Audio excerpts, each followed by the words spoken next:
Hi, I'm Mr. O, and this is Newton Know-How, sponsored by Oxy and the William Stamps Fairs Fund.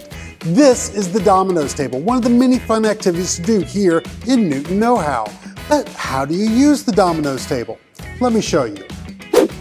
At Dominoes, it's up to your creativity. What we want you to do is to build your own domino train.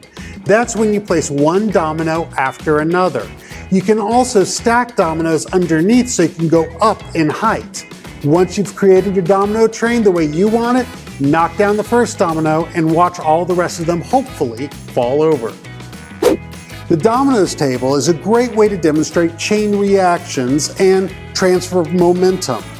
When a domino falls, it has a certain mass and a certain speed. That's momentum.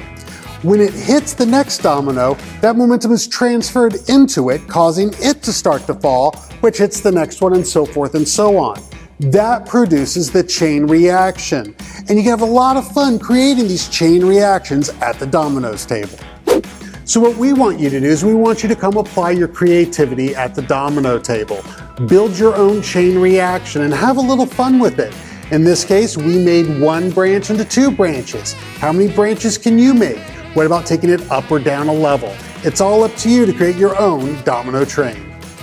So come on out to Newton Know-How and see how you react at the Dominoes table.